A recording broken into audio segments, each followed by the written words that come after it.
Everyone, இன்னைக்கு வந்து ஒரு day in my life birthday mini vlog தான் பார்க்க போறீங்க. ஆஸ் யூஷுவல் அன்றைக்கி மார்னிங் லேட்டாக தான் வந்து எந்திரிச்சேன். இதுதான் வந்து இப்போதைக்கு யூஸ் பண்ணிகிட்டு இருக்கோம். ஏன்னா கூலர் டைமாக இருக்குல்ல, அடிக்கடி சுடுதண்ணி போடுறதுக்கு இது ரொம்ப யூஸ்ஃபுல்லாக இருக்குது. ஆனால் கரண்ட் பில் எப்போதுமே வந்து கூட தான் வரும் இதெல்லாம் வந்து யூஸ் பண்ணால். ஆனால் வந்து டக்குனே வந்து சூடாயிடும். இருந்தாப்புல மழை பெய்யுது, இருந்தாப்புல வெயில் அடிக்குது. எனக்கு எல்லாத்த விட கவலை இந்த துணி காய போட்டு அள்ளுறது தான் வந்து ரொம்ப கவலையாக இருக்குது. ஏன்னா அந்த வாஷிங் மிஷின் துணி காய போடுற வேலை வந்து என்னோட பொறுப்பு. காலையில் எப்போதும் போல் வந்து சண்டேனாலே வந்து அக்கா எல்லாருமே வந்துடுவாங்க. பூரி இல்லாட்டி இன்னொன்று ஒன்று செய்வாங்க. அது இந்த ரெண்டில் ஏதாவது ஒன்று தான். இந்த தடவை பூரியை வந்து செலக்ட் பண்ணியாச்சு. நான் தான் வெங்காய தக்காளிலாம் வந்து வெட்டி கொடுத்தேன் அதுக்கான மசாலாக்கெலாம். அதுக்கப்புறம் இந்த டாக் வந்துச்சு சார், நான் சொல்லியிருக்கேன்ல, அதுக்குமே வந்து பிஸ்கட் போட்டு இப்படி தான் வந்து சாட்டர்டே சண்டே ஒரே ஃபோனை தான் பார்ப்பானுங்க. அப்புறம் இல்லாட்டி விளையாடுவாங்க, அப்புறம் இல்லாட்டி அடிச்சுக்கிட்டு விழுவாங்க. இந்த வேலை வந்து நடந்துகிட்ருக்கோம். அதுக்கப்புறம் மார்னிங் பாத்திரம் இருந்துச்சு, அதையுமே வந்து முன்னாடியே உள்ளது விளக்கிட்டேன். ஏன்னா வந்து பூரி ஐட்டம் அந்த மாதிரிலாம் செய்கிறதா ஆயில் ஜாஸ்தி வந்து வரும். அப்புறம் வந்து எல்லா இடத்துலையுமே ஆயில் ஸ்ப்ரெட் ஆகிடும் எல்லா பாத்திரத்துலேயும், அதனால சரியாக வராதுன்னு சொல்லிட்டு அதை வந்து நான் ஃபஸ்ட்டு விளக்கிட்டேன். அக்கா தான் வந்து ஒரு அக்கா பூரி வளர்த்தாங்க, இன்னொரு அக்கா பூரி போட்டாங்க. இந்த வேலையில் எனக்கு வந்து மிச்சம் ஆயிடுச்சு. ஏன்னா எப்போதுமே பூரி நான் தான் வளர்த்து கொடுப்பேன். நான் வந்து இந்த டைம் தப்பிச்சுக்கிட்டேன். எனக்கு எல்லாரும் கூட உட்காந்து சாப்பிட்ற அளவுக்கு பொறுமையே இல்லை. எனக்கு பசிக்க ஆரம்பிச்சிருச்சு. அதனால் நான் வந்து சாப்பிட்டுட்டேன் ஃபஸ்ட்டே. அப்புறம் வந்து துணி வந்து அதிகமாக இருந்துச்சு. நான் 2 நாள் ட்ராவல்லே சுற்றிட்டு இருந்தனால துணி வந்து சேர்ந்துருச்சு. ஸோ அந்த துணியை வந்து துவைக்க போட்டுடலான்னு இது போட்டாச்சு. ஆட்டோமேட்டிக்காக யூஸ் பண்ணிவிட்டு இது யூஸ் பண்ணையில் கொஞ்சம் கஷ்டமாக தான் இருக்குது. ஏன்னா பக்கத்துலேயே நிற்க வேண்டியதாக இருக்குது. அப்புறம் வந்து அன்றைக்கி தம் ரூட்லாம் வாங்கிட்டு வந்திருந்தோம். ஸோ அது வந்து எப்படியா இருந்தாலும் ஓடிடும். இந்த ஸ்வீட் மட்டும் வீட்டில் ஓடிடும். போகிற சாப்பிட்டுட்டே இருப்பானுங்க.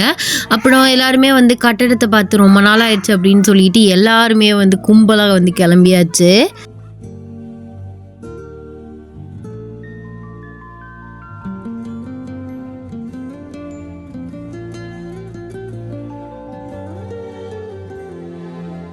அப்புறம் போயிட்டு வந்துட்டு நான் துணியுமே வந்து காய போட்டுட்டேன், வெளியிலையுமே போட்டுட்டேன். நான் வெயில் அடிச்சிச்சு, நல்லா வெயில் அடிச்சிச்சு. சரி மழை பெய்யாதுன்னு ஒரு நம்பிக்கையில் வந்து போட்டாச்சு. ஏன்னா வந்து ஒரு 2 hours 3 hours நல்ல வெயில் போட்டாலே எல்லா துணியுமே காஞ்சிரும். இப்போ தான் ஒரு பெரிய டாஸ்க்கே. ஏன்னா வந்து பிரியாணிக்கும் அப்புறம் வந்து கூட செய்கிற எல்லாத்துக்குமே வெங்காயம் தக்காளி வந்து வச்சாச்சு. தக்காளி ஈஸியாக வெட்டிடலாம், ஆனால் வெங்காயம் தானே கஷ்டம்.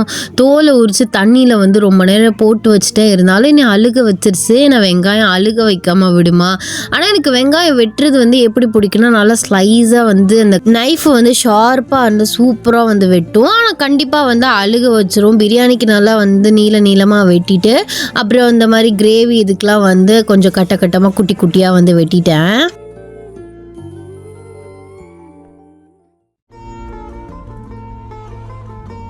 இங்கே வந்து நைட்டுக்கான கறி குழம்பு வந்து ரெடி ஆகிட்டு இருந்துச்சு, சிக்கன் குழம்பு. இதுதான் இன்றைக்கான அவுட்ஃபிட். ரொம்ப நல்லா தான் இருந்துச்சு. பட் வந்து இது கொஞ்சம் திக்காக இருக்கும். இருந்தாலும் பரவாயில்ல, எனக்கு ஒன்றுமே தெரியல. ஏன்னா அவ்வளோவா வெயிலும் கிடையாது, அவ்வளோவா மழையும் கிடையாது. நல்ல வெதர் இருக்கனால இதை நான் வந்து கம்ஃபர்டபுளாக போட்டுக்கிட்டேன். இதில் இருக்க பாதி ஜும்கா கலெக்ஷன்லாம் எங்கள் அக்காவோடது தான். ஏன்னா எல்லாருமே வாங்கிட்டு 1 time 2 time யூஸ் பண்ணி என்கிட்ட கொடுத்துக்குருவாங்க. அதை நானுமே அப்படியே வந்து வாங்கி வச்சுக்குவேன். என்னோடய இயரிங் வந்து ப்ரோக் ஆகிடுச்சு. அதனால வந்து இதுதான் வந்து நான் இப்போதைக்கு யூஸ் பண்ணிகிட்ருக்கேன். அப்புறம் பார்த்தேன், என்னென்னு பார்த்தேன். அப்புறம் எல்லாமே ஒரு மாதிரி வெயிட்டாக ஃபீல் ஆனிச்சு. அதுக்கப்புறம் சரி சரியாக செட் ஆகாது அப்படின்னு சின்ன ஜும்காவே வந்து நான் எடுத்து போட்டுக்கிட்டேன்.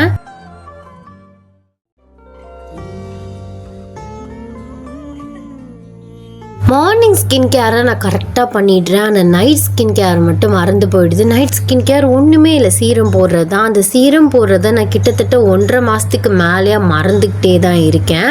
வாங்கி யூஸ் பண்ணேன். அதுக்கப்புறம் வந்து நைட்டு வந்து சுத்தமாக மறந்து போயிடுது. அடுத்த நாள் காலையில் ஞாபகம் வருது. ஏன்னா எனக்கு மார்னிங் சீரம் வந்து போடுறது என் ஃபேஸ்க்கு வந்து ஒரு மாதிரி செட் ஆக மாட்டேங்குது. கொஞ்சம் பிம்பிள்ஸ் ஜாஸ்தியாக வர மாதிரி நான் ஃபீல் பண்ணேன். அதனால நான் நைட்டு மட்டும் யூஸ் பண்ணிகிட்டு இருந்தேன். நைட்டு நல்லா தான் இருந்தது. பட் நைட்டு வந்து போடணும்னு நினைக்கிறேன், மறந்து போயிடுது. நேற்றுமே மறந்துட்டேன். அதே மாதிரி எனக்கு மட்டும் தான் இந்த ப்ராப்ளம் இருக்கா இல்லை எல்லாருக்கும் இருக்கான்னு தெரில. இந்த மாய்ஸ்சரைசர் போட்டால் மட்டும் என் ஃபேஸ் ஒரு மாதிரி ரொம்ப கருப்படித்த மாதிரி போயிடுது. ஆனால் அது ஏன் தெரியல. ஆனால் சன்ஸ்க்ரீம் அப்புறம் வந்து ஃபேர் அண்ட் லவ்லி வந்து நான் சின்ன பிள்ளையிலேருந்து யூஸ் பண்ணிகிட்ருக்கேன். ஸோ ஏஜ் அட்டன் பண்ண அந்த டயத்துலேருந்து நான் ஃபேர் அண்ட் லவ்லி தான் வந்து யூஸ் பண்ணுவேன் நார்மல் க்ரீமாக. ஆனால் இப்போ வந்து அது ஒரு மாதிரி ட்ரையாக ஃபீல் ஆகுது. ஸோ மாய்ஸ்சரைசர் இல்லாமல் ஃபேர் அண்ட் லவ்லி சுத்தமாக போடவே முடியல. ஒரு மாதிரி ட்ரை ஆகிடுது ஸ்கின்னு. நான் சின்ன பிள்ளைக்கும் இப்போ இருக்க ஸ்கின்னுக்கும் நிறைய டிஃப்ரென்ஸ் இருக்குல்ல. ஸோ அதனால் நான் வெளியில் போகும்போது ஆக்சுவலி மார்னிங் வெளியில் போகிறாந்தா நான் இதெல்லாம் யூஸ் பண்ணிட்டு தான் போவேன். காம்பேக்ட் இந்த மாதிரி வந்து அட்வான்ஸ்டாக யூஸ் பண்ணுறதுனா ஏதாவது ஃபங்க்ஷனாக யூஸ் பண்ணிக்குவேன். அதுவுமே வந்து யூஸ் பண்ணால் அடுத்த நாள் பிம்பிள்ஸ் வந்து ஜாஸ்தியாக வந்துடும். லிப்பாம் போட்டு முடிச்சாச்சு. அதுக்கப்புறம் கிட்டத்தட்ட என்னோடய மிஷின் வந்து 2-3 மாதமாக இப்படி தான் குப்பையாக கிடக்கு. எனக்கு வந்து இதெல்லாம் தச்சு தரணும் அப்படின்னு சொல்லிட்டு எங்கள் அக்காலாம் மேலே போட்டு போயிட்டாங்க. அப்போ தான் நான் தப்பேன்னு சரி நைட்டு வந்து தச்சுக்கலாம் அப்படின்னு நான் அதை அப்படியே மூடி வச்சுட்டேன். அப்புறம் வந்து ரொம்ப பசிக்க ஆரம்பிச்சிருச்சு. அதோட மிச்சருமே வாங்கிட்டு வந்திருந்தோம். அதை வந்து நான் சாப்பிட்டேன். அது சாப்பிட்டனாலே என்னவோ எனக்கு பிரியாணி சரியாக சாப்பிடவே முடியல. பாதி பிரியாணியை தூக்கி பக்கத்தில் வச்சுட்டேன். கேசரி அப்புறம் சிக்கன் பொரிச்சு அப்புறம் ஈரலை வந்து கொண்டக்கல்ல போட்டு பரட்டி அப்புறம் பீஃப் பிரியாணி தான் வந்து பர்த்டே ஸ்பெஷலாக நாங்கள் பண்ணியிருந்தோம். பிரியாணி மதியானம் சாப்பிட்டதை விட நைட்டு வச்சு சாப்பிட்டோம். சூப்பராக இருந்தது. ஸோ எனக்கு வந்து பிரியாணி ரொம்ப பிடிச்சிருந்தது. ஆனால் நான் அதில் இருக்க பீஃப் வந்து நான் சாப்பிடல. ஆனால் பீஃப் வந்து நான் நார்மலாகவே கிரேவி வச்சு சாப்பிடுவேன். யாருக்கெலாம் வந்து இந்த கேசரியை பிரியாணிக்குள்ளே வச்சு சாப்பிட்றது பிடிக்குமோ என்னவோ தெரியல. ஆனால் எனக்கு ரொம்ப ரொம்ப பிடிக்கும் அந்த காம்பினேஷன். அதுக்கப்புறம் அப்படியே டைம் ஆகிடுச்சு. சரி எதுக்கு நம்ம டயத்தை வேஸ்ட் பண்ணிக்கிட்டு அப்படின்னு டீ வந்து போட்டுட்டேன். ஏன்னா நம்மளுக்கு ஈவினிங் டைம் இந்த வேலை நம்மளோட வேலை. அண்ட் கேக் வாங்குகிற வேலை இருந்துச்சு. பார்த்தா மழை வந்து இருட்டிட்டு வர ஆரம்பிச்சிருச்சு. அவ்வளோ நேரம் சும்மா இருந்துச்சு. நாங்கள் கிளம்ப போகிற டயத்தில் சரியான மழை.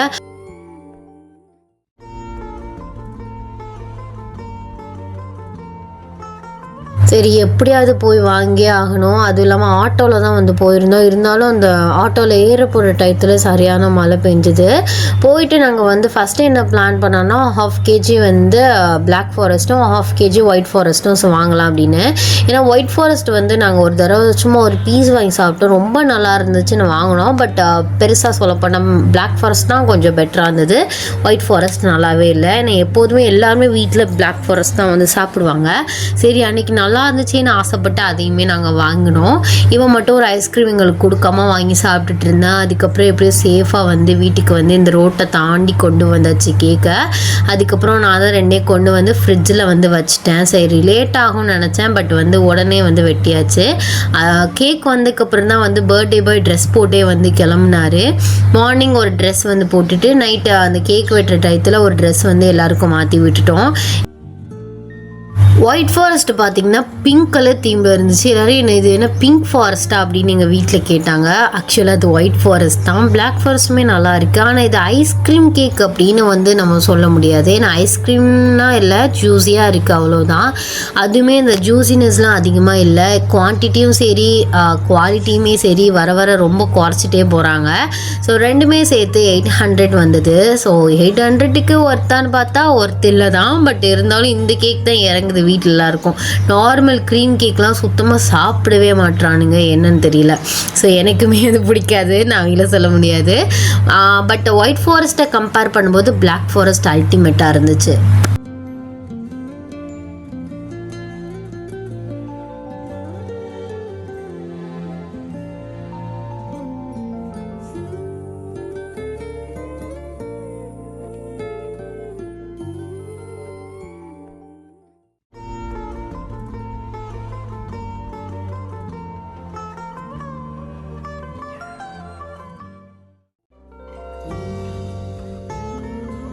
கேக் கட்டிங்குமே நல்லபடியாக முடிஞ்சிச்சு. ஆனால் வந்து ஒயிட் ஃபாரஸ்ட்டு வந்து பசங்க 3 பேருக்கு சுத்தமாக பிடிக்கல, இறங்கவே இல்லை. சொல்லப்போனால் யாருக்குமே வந்து பிடிக்கல. பிளாக் ஃபாரஸ்ட்டை மட்டும் ஃபஸ்ட்டு சாப்பிட்டுட்டு ஒயிட் ஃபாரஸ்ட்லாம் வாங்கி வச்சுட்டானுங்க அப்படியே. அப்புறம் போவர சாப்பிட்டாச்சு. எப்படி இருந்தாலும் ஐஸ்கிரீம் கேக் அப்படிங்கிறனால சாப்பிட்ருவானுங்க. ஆனால் வந்து ஒயிட் ஃபாரஸ்ட் வந்து பார்த்திங்கன்னா ஸோ நார்மல் கேக் க்ரீம் மாதிரி அந்த கேக் க்ரீம் வந்து எப்படி இருக்கும் அதே மாதிரி தான் இருந்துச்சு. அந்த டேஸ்ட் வந்து இதில் இல்லை. மேபி வந்து ஒயிட் சாக்லேட்னால அப்படி இருக்கான்னு தெரியல. முடியல. அப்புறம் வந்து எனக்கு மிஷின் வேலையுமே வந்துருச்சு. மிஷினை தூசி தட்டி எடுத்துட்டு ஸோ எல்லாத்தையுமே வந்து நான் தைக்க ஆரம்பிச்சிட்டேன். இதில் தைச்சது முக்கால்வாசி எனக்கு கொடுத்த சுடி தான். ஸோ குர்த்தி இந்த மாதிரிலாம் கொடுத்துட்டாங்க, நீ மேக்ஸி இதெல்லாம் நீயே போட்டுக்கோ அப்படின்னு. எங்கள் அக்கா அந்த சைடில் உட்காந்துட்டு ஸோ அந்த மேக்ஸி ஒரு இதை மட்டும் வந்து ஓரம் வந்து பிரிச்சுட்டு இருந்தாங்க, ரொம்ப டைட்டாக இருக்குது அப்படின்னு சொல்லிட்டு. நாங்கள் அப்படியே பேசிக்கிட்டு கண்ட கண்ட கதையும் பேசிட்டு நாங்கள் வந்து தைக்க ஆரம்பித்தோம்.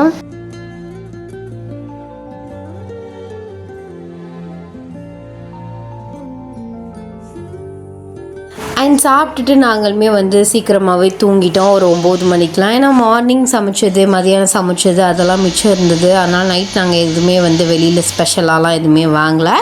ஐ ஹோப் உங்களுக்கு இந்த விளாக் பிடிச்சிருக்குன்னு நான் நினைக்கிறேன். ஸோ நெக்ஸ்ட் விளாகில் மீட் பண்ணலாம். அது வரைக்கும் tata bye bye, love you.